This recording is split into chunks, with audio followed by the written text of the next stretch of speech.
While technically we made progress over this past season, at this point in time, it doesn't really feel like it. We make it out of the first round for the first time in this series, only to fall short to the Vancouver Canucks in a very poor 5 games. Now, again, while we went over certain stats, obviously a big talking point, as it has been for so long, at least with NHL 20, the entire duration of it.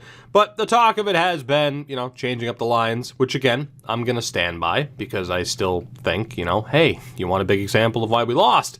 Henrik Gustafsson wasn't good enough. You want a big example of why we lost? Chris Letang just decided to not be able to put up points. Erik Gustafsson, Oscar Klefbom, they did nothing. The top line, even though we swapped these two around, which we've done before, very, very quiet. I left Ryan Donato in.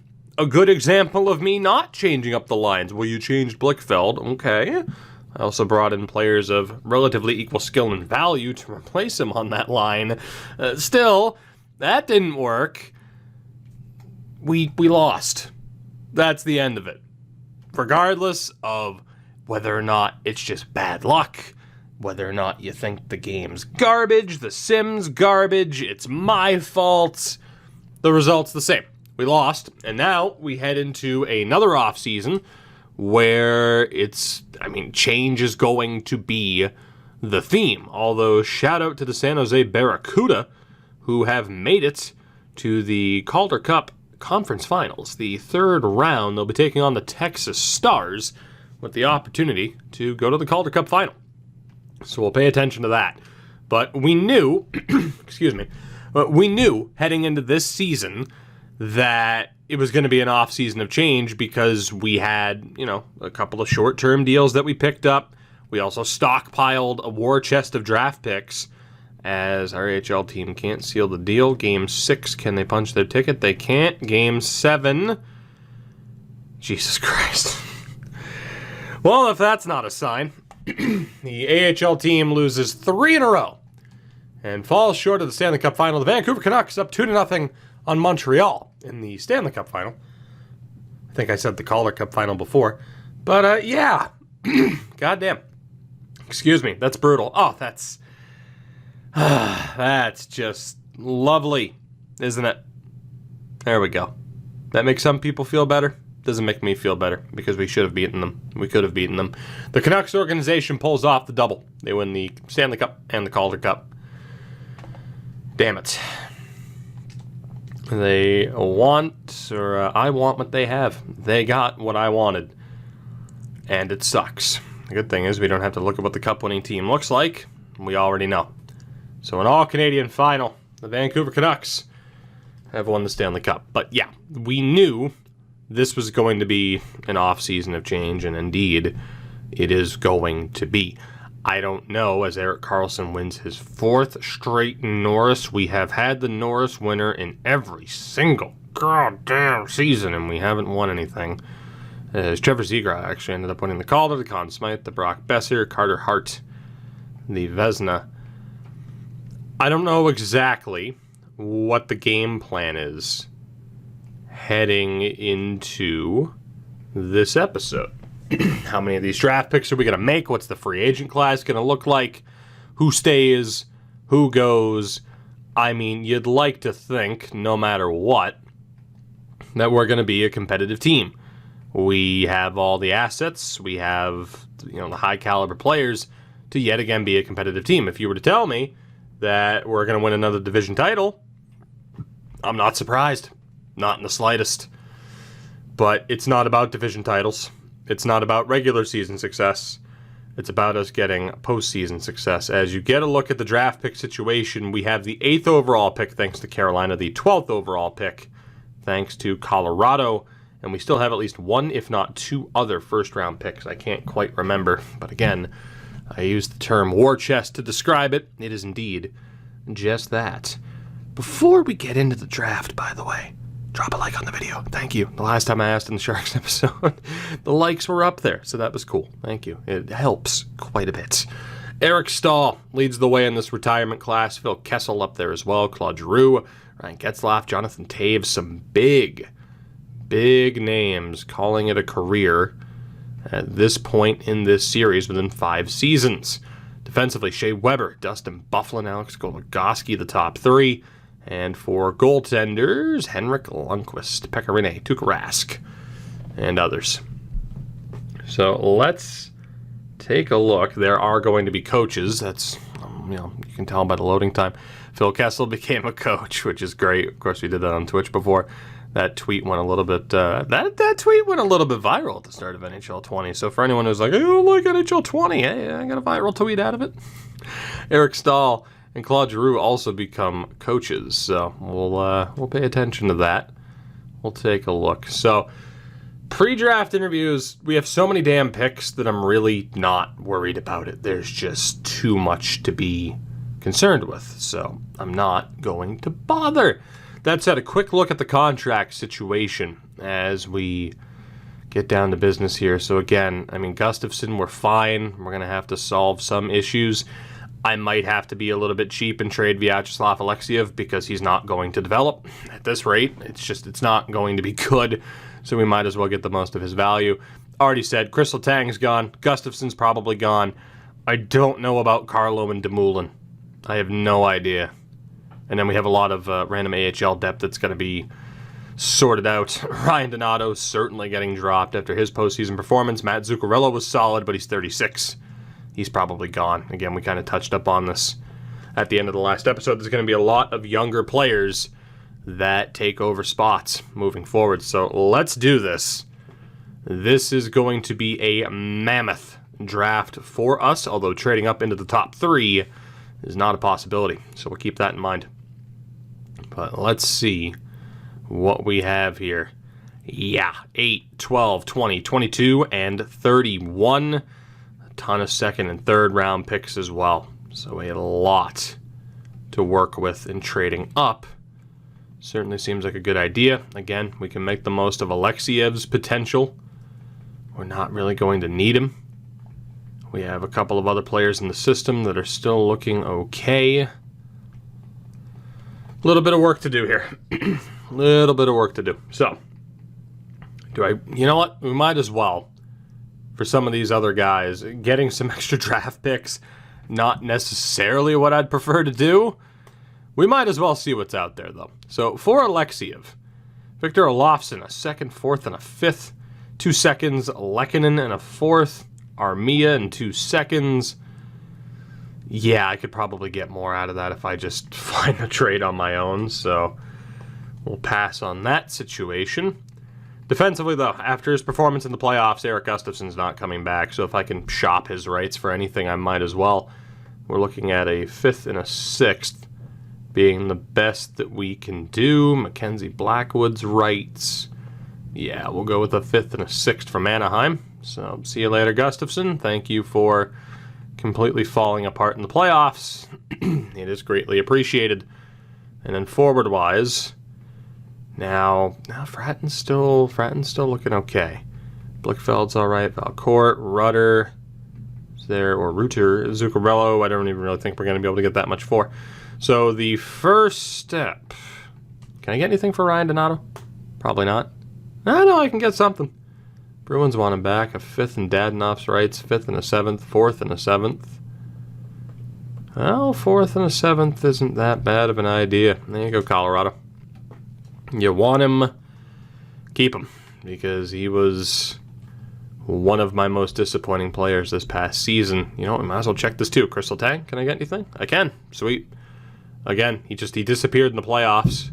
And I am more than cool with just getting something for him. So yeah, we'll send Letang to Philly. I don't care. Matt Zuccarello, can we get anything for you? We can. It'll be a 7th round pick. We'll send you to Pittsburgh. Why not? Matt Martin, I doubt we get anything for. Worth a shot. As you look at Logan Couture's declining value, by the way, that could be a factor sooner rather than later. So the first team, no one ahead of us in this draft is willing to trade. So that 8th overall pick is going to be our first pick of this draft, unfortunately. So let's take a look as Bolig was at the top of this draft, a franchise player to the Leafs. Decent top 5. Everybody at least over an 80. There has to be somebody here. And there is Colin Peterson, the medium elite grinder at 17 years old. Don't mind if I do. I mean, he's a confirmed medium elite. Sawyer McCauley is a little bit better, but no guarantees of that potential. Jalen Biggs, Johan Magnuson. It's just with some of these guys, it's like, okay, so like Reese Coyle, you know is going to be good. But there's only one that has that guaranteed potential. And that's why we're going to be looking to make that pick. We're taking Colin Peterson. I am going to take a medium elite grinder with the 8th overall pick. He's a 61, but it's a medium elite prospect out of that. Don't hate it. Don't hate it. No one else wants to trade their first round pick, so it's probably a sign of a good draft. Magnuson, Biggs, and McCauley are off the board. So here is certainly where we can look. I love the point total for Terrell Cross, but here's where we can certainly look at like a Reese Coyle, who has the crazy grades. Really good physical for Craig Champion. Another grinder, which is just ridiculous. Alex Dixon. Another potentially very strong option. I mean, I'm definitely going more so off the grades. Telkvist is going to be a great goalie. There's no way he's that high up if he wasn't going to be. Hello, Mason Perreault. And a confirmed low elite in a Fenisenkov. Okay, I mean, we're going to be able to do damage. Like we said, we're going to get some very good pickups. You know, the fact that we made it as far as we did was ridiculous. You know, just for how quickly we were able to turn this team around. So, Coyle, Champion, or Dixon? I think we're going to go for Coyle. 2A is out of that. Champion's a bit weaker. Dixon has that really good shooting category. We're going to go for Coyle. Reese Coyle. How good are you? How good's the Norwegian? Medium top 6, 66. That sounds about right. And again, very few teams looking to trade their pick. We're going to make all these first-round picks at this rate. Because you got to think, with where this team is right now, I really don't have any desire to trade these picks for already established players or prospects. Because what's the point? We already have a pretty damn good stockpile. Although, if the quality dips, we could easily back out. I can nearly guarantee that Per Telkvist is going to have that amazing potential in overall because he's that far up in the draft. These two are decent, but don't necessarily have the grades to back it up like Mason Perreault does.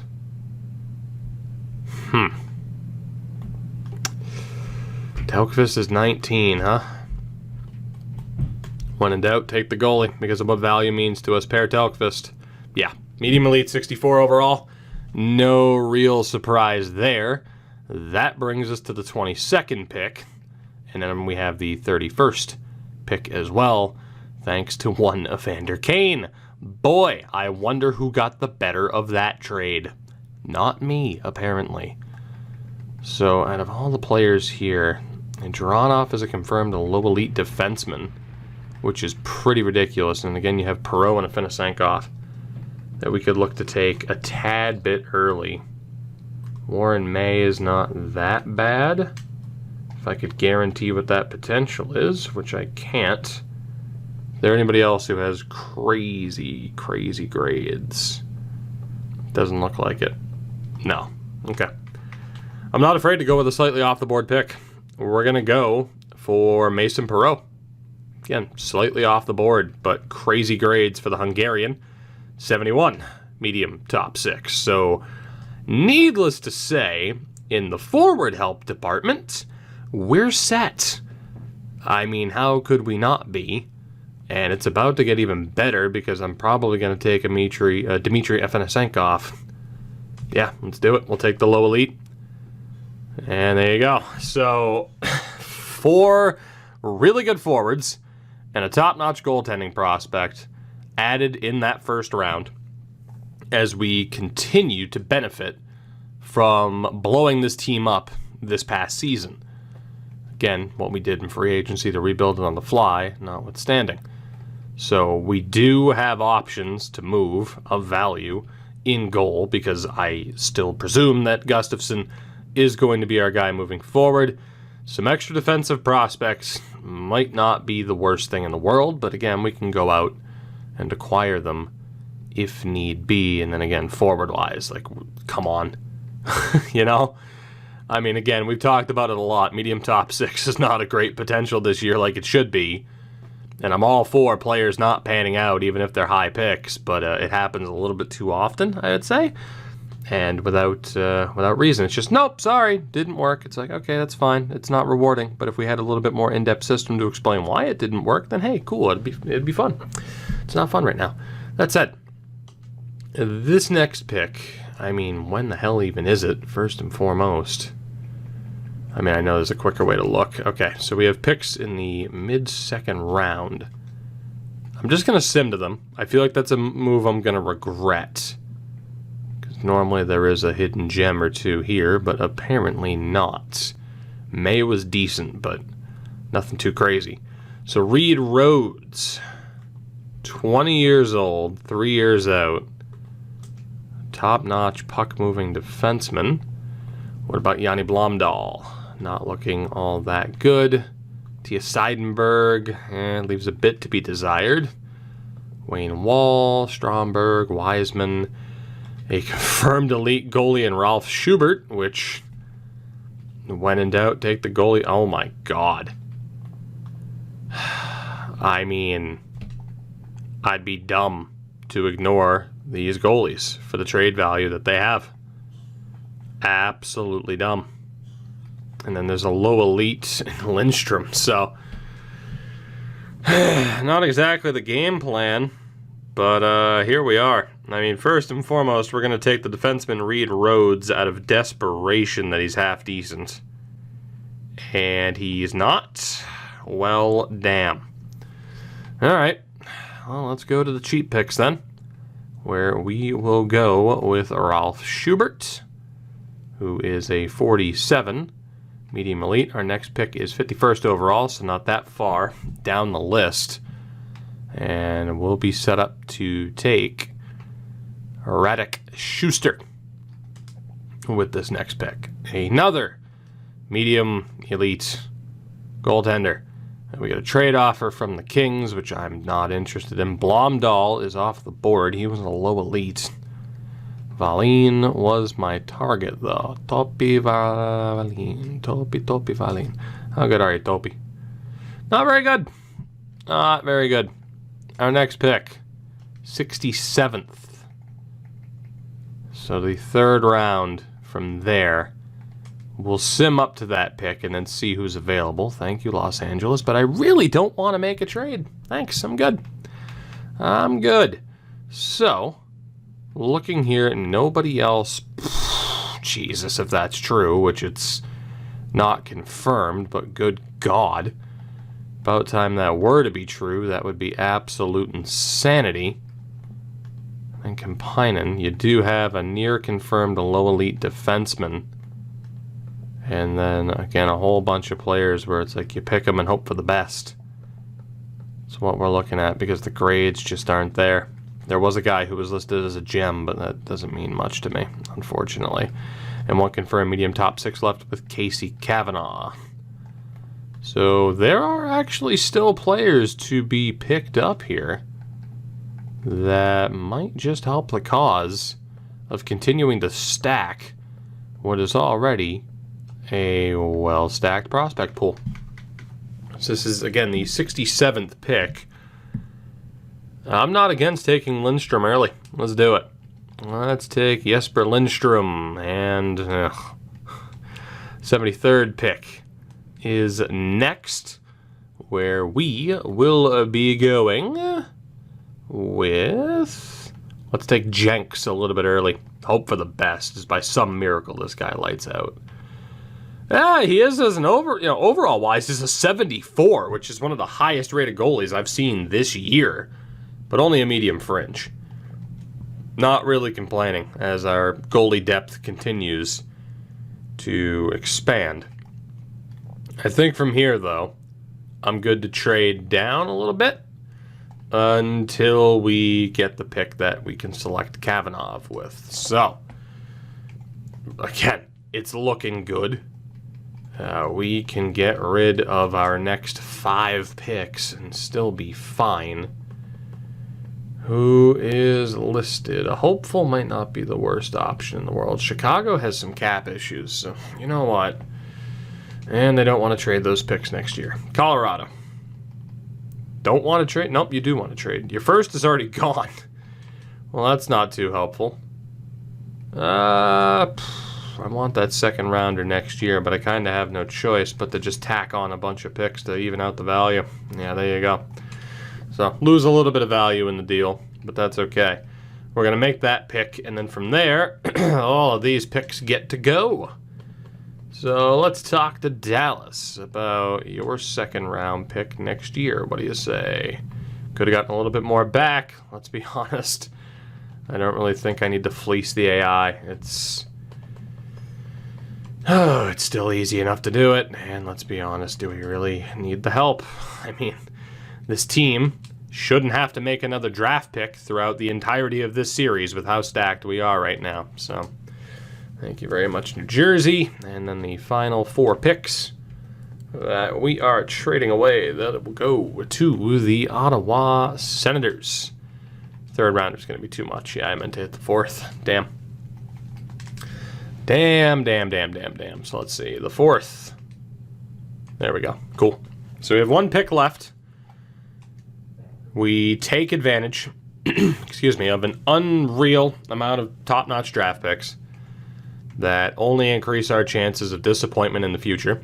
We take Casey Kavanaugh, who is a 56, but a medium top 6 nonetheless.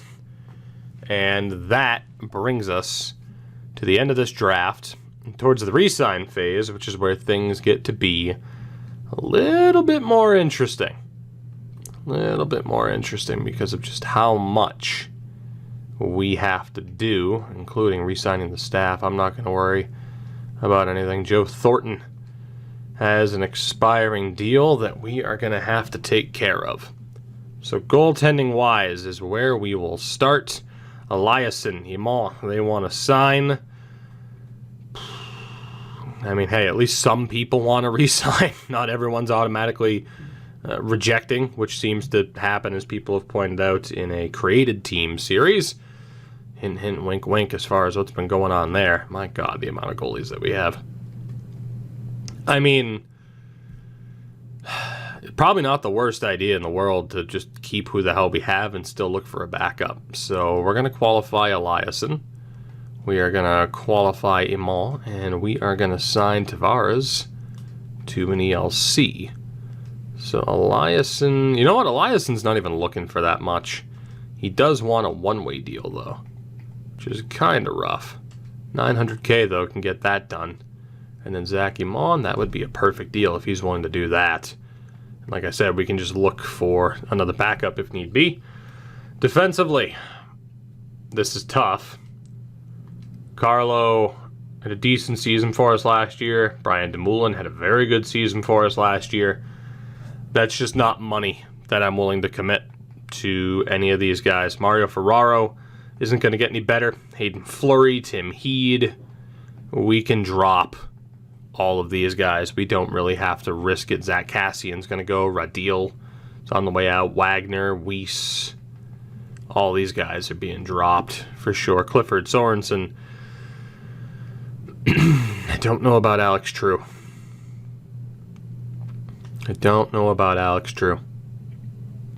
13 points in 59 games. Would it make more sense? I mean, you were on an 18-point pace. It's not bad.